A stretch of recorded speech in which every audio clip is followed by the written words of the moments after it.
It's about time. And if you're anything like me, it's about time you had an understanding of time, that we cannot control it, but we must use it and use it wisely.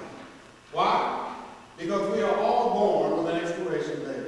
And there's only one who knows when that date is, and he's not telling. Because from the day we're born until the day we die, time marches on. And we can sit and watch as the parade of time goes by. Or we can use that time to do what we want to do, be what we want to be, and go where we want to go. From the beginning of time, man has attempted to control time. He even went so far as to personalize it and call it Father Time. And then he devised a way to track its movement throughout the day by using watches and clocks. But we can't control time because our watches will stop. Our clocks will stop. But time goes on and on. Now some people even go so far as to move their clocks forward so that they can be on time. But who are they fooling? They're certainly not fooling time, they're not even fooling themselves, because they know that 10:15 means it's 10 o'clock. 10 o'clock means it's 9:45. So you cannot control time at all. There's a song by the Rolling Stones that goes, time is on my side.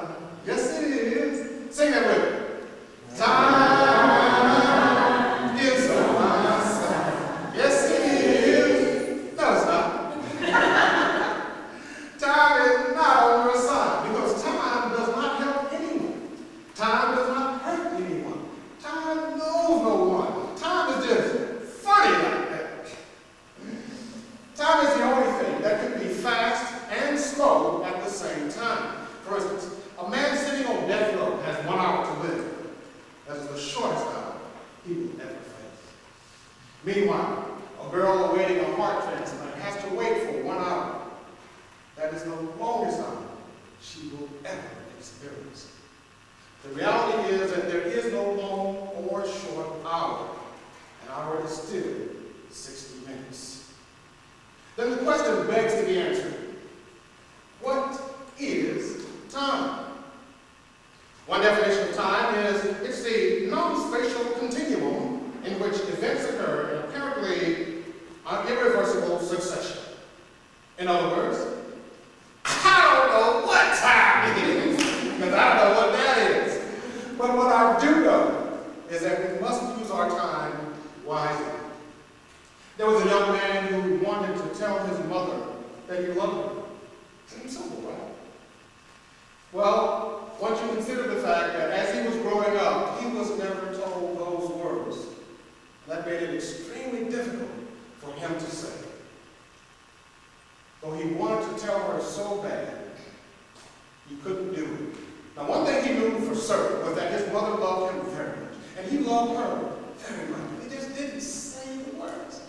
So he was determined that he was going to say those words. And he could imagine the whole situation, the whole scene where he could see the smile coming across her face. He could hear her voice as she said, I love you too, son. He could feel the hug that would automatically follow. And though many times he went down to see his mother, he somehow forgot to say those words. And then upon driving back home, he would always say to himself, I'll tell her next time. Next time, sure, I'll tell her. Though there were many, many next times, the scene he imagined never happened. And it will never happen because his mother lies in hospital bed with Alzheimer's disease. She doesn't even recognize her son.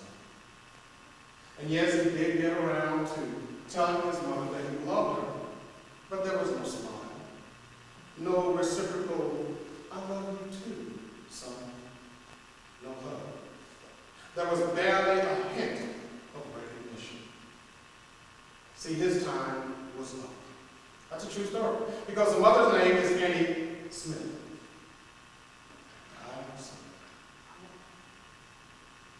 Benjamin Franklin said, you may delay, but time will not. Use your time wisely, folks. there's something you want to do, do it. If there's something you want to be, be it. If there's somewhere you want to go, go there. But wait until my speech goes. Speaking of which, I see the old clock is ticking, so I'll leave you with this. There is no time like this time to take time for one time in your lifetime to know time. Tick, tick, tick. Time does not conform, transform, reform, perform, or inform. There is no form, there is only time. Tick, tick, tick. It is not yours, mine, ours, mama guns or an acronym. There is only time. Tick, tick, tick. And when you least expect it, you're selected. It's your lucky day, so spot. Your time is up. Tick, tick, tick. Battle contest.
Thank you. To the judges, leave positional moments. With that, we'll go to our second contestant. Eric Bakunin, be a player for life. Be a player for life. Eric Bakunin.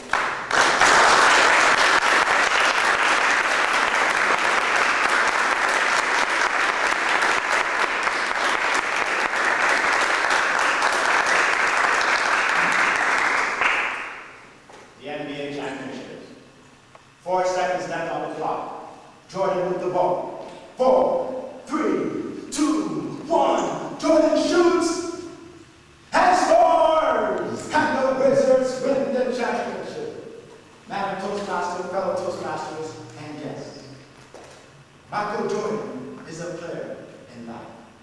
And we can all be players in life. A player is somebody who has a positive mental attitude and takes action. A spectator is somebody who makes excuses and criticizes the players. One day I was driving my car down the street, and I had no air conditioning, no heat. In fact, all I had was an engine. and I stopped on the side of the road, and my car broke down. But I had a positive mental attitude. So I got out of my car. And I walked to a nearby dealership, and I saw an Explorer that I wanted. And I said, I want that Explorer. And the sales rep said, would you like to take this vehicle for a test drive? And I said, I sure would. So we got into the car. I strapped myself in, he strapped himself in, and I started driving. 60, 70, 80 miles an hour I was driving. And I put in Tina Turner, simply the best, dum, dum, dum, the better than all the rest. And we were driving down the street, and the sales rep was like this. As we were driving down the street, and we stopped at the dealership, and the sales rep said, woo! Woo! Would you like to purchase this vehicle? And I said, I sure would. But the only problem is, I have no money. But thank you for the ride. You see, you must be positive in life. Success is a choice. You either choose to be successful, or you choose not to be successful. If you want to become a medical doctor, you go to med school. If you want to be an accountant, you study accounting. And if you want to be a success in life, you do what successful people do. It's as simple as that. A great philosopher by the name of Jim Rohn once said, if you want change in your life, you must change. A story is told of a little boy who went home one day from school. He was very, very distraught. He went up to his dad and he said, Daddy, I think I failed my math test today. And his dad said, son, think positively. So the boy said, Daddy, I'm positive I failed my math test today. Ladies and gentlemen, if you use these two principles, they can change your life. How do I know that these principles can change your life? Because I know somebody very close to me whose life has changed as a result of these two principles. You see, this little boy grew up in West Africa. He grew up in a little town in West Africa, about 400 people total population. He was down and out. He had nothing to his name. And one day, he found a book that discussed these two principles, and he started to read it. He read this book.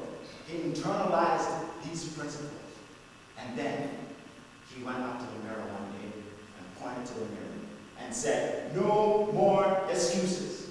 And he started to work 1, 2, 3 jobs. He was working 3 jobs, and he saved all his money. And he came to this great country, land of riches. He came to America. And he started to work. He had 3 jobs here too. And one of the jobs was a security guard. He would work 70, 80 hours as a security guard. And he saved up his money and went to college. And in college, he excelled. He studied marketing. And he got his degree from college.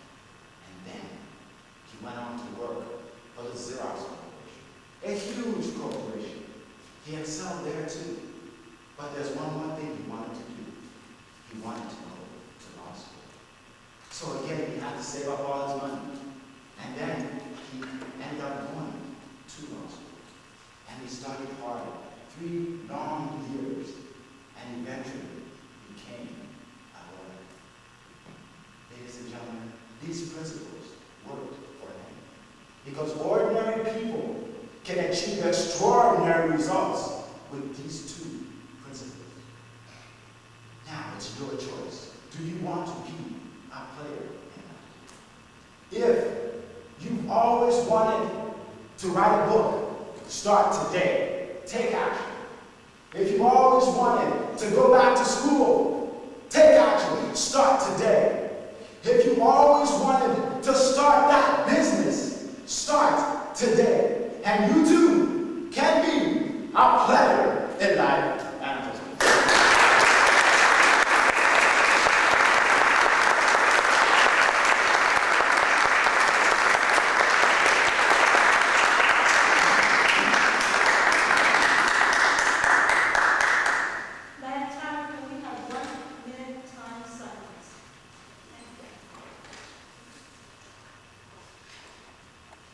Is Amelia by Hightower.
want you to know that you climb a mountain one step at a time. Yes, you can climb your mountains one step at a time. Everyone who got where they are had to begin where they were. Is that not correct? Your opportunity for success is right in front of you, just like your next step up the mountain.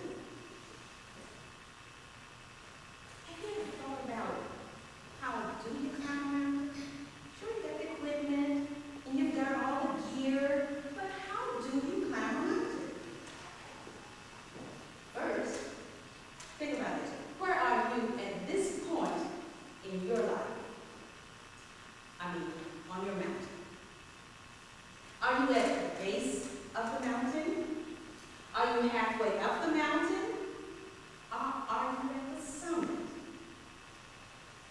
You know, big goals for big mountains, tall mountains, they're great, but they can be overcome.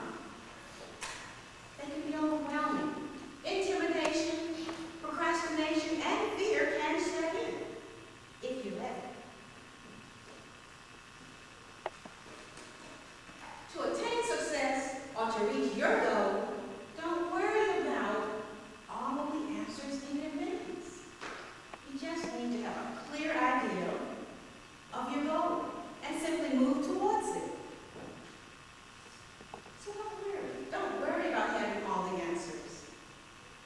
Trust me, we'll get you up the mountain.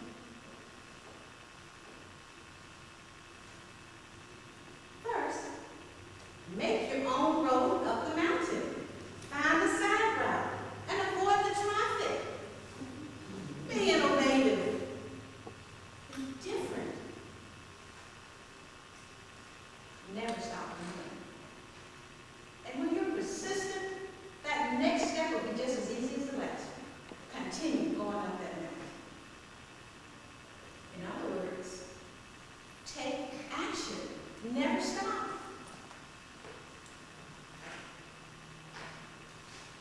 You know, opportunities for success, that is reaching your particular summit, they present themselves in various ways. Sometimes you have to revamp your whole plan.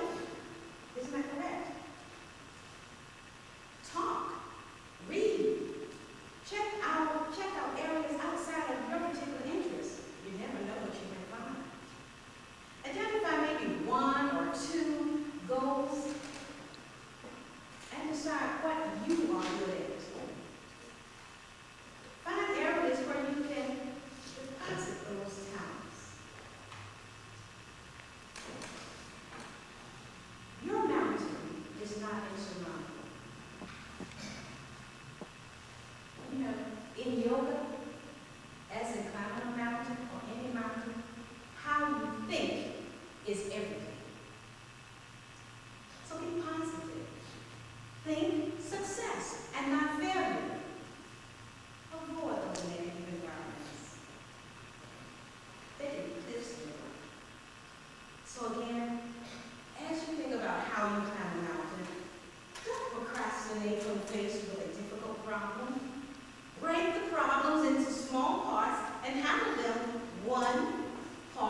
For truth is strange, stranger than fiction, lest the truth be told.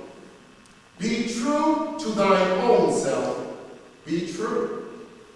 Albert Einstein. Madame Toastmasters, distinguished judges, friends, associates, and family. I have chosen as the title of my speech this morning, Be True to Thine Own Self, Be True.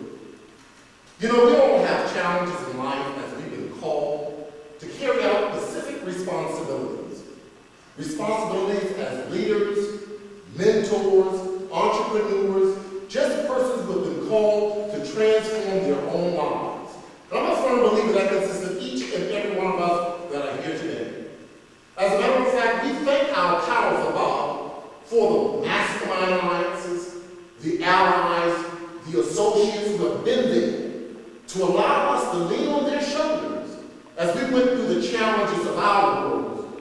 But you know what? I'm a firm believer that we're all actors on the stage of life. And there comes a time when the curtains are drawn, the lights are out, the makeup has been removed, and the audience has departed. And we have to ask ourselves that most significant question. And that question is, who am I?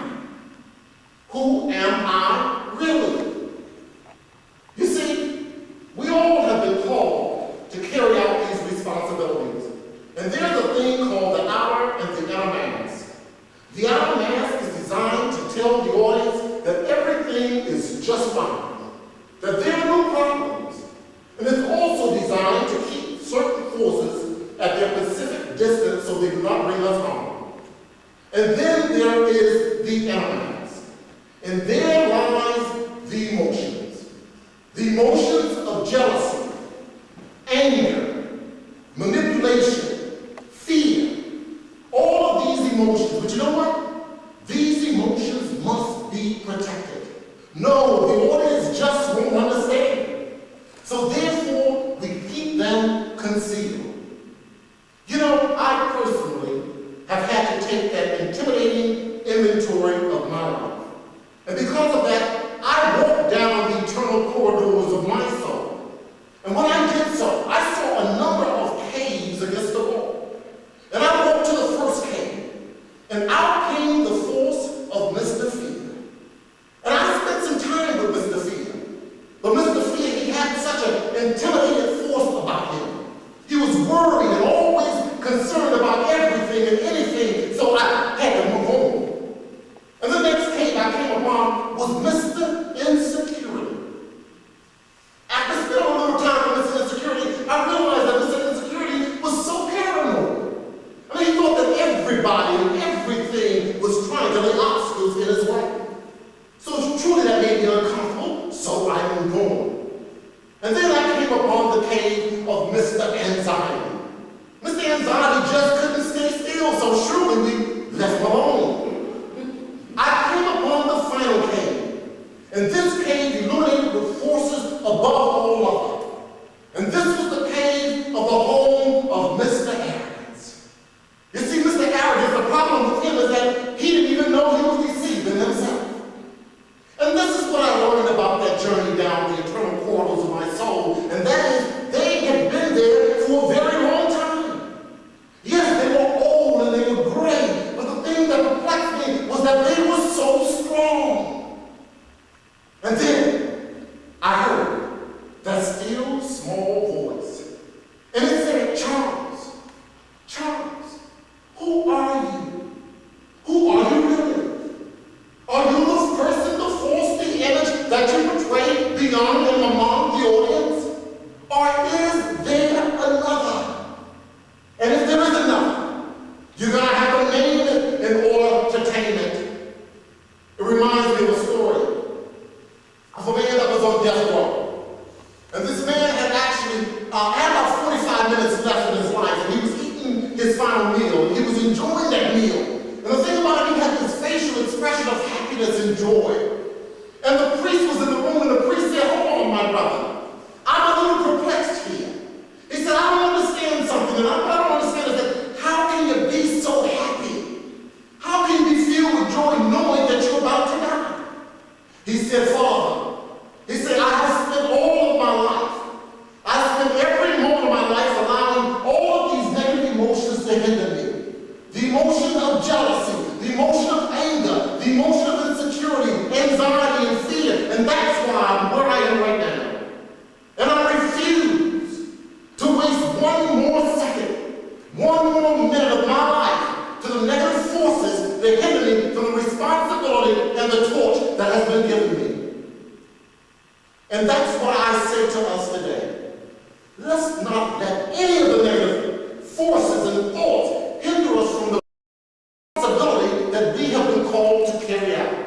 Be that responsibility of a better parent, a better friend, a better entrepreneur, a better associate. Whatever it is, it can be done. And as I close, I'd like to share with you a poem entitled, It Can Be Done. And it's written by an unknown writer. Those who miss the beauty of the sun are those who say it can't be done. With solemn pride, they stand aloof and greet each venture with reproof. Had they the power, they'd face the entire history of the human race. There'd be no radios or motor cars, no streets lit with electric stars.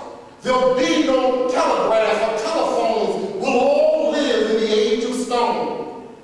The world would sleep if it were run by those who say it can't be done.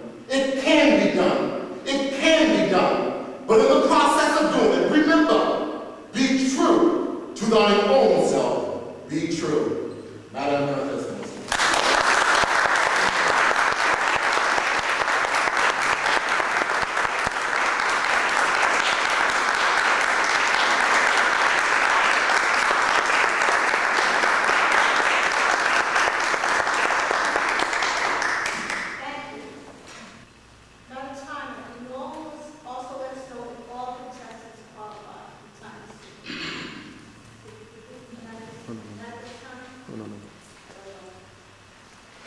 With that, I'd like the Chief Judge to come forward and direct her staff.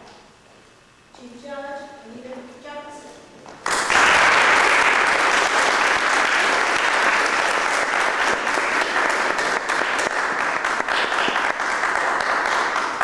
Thank you, Madam Contest Master. What I need to do now is collect the ballots from our judges, and I will return control of the program to our contest master while we retire. And I want to say welcome to our visitors on behalf of our President, Linda Short, who's not here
performed their duties excellently today, and I'd like to call them forward and give them a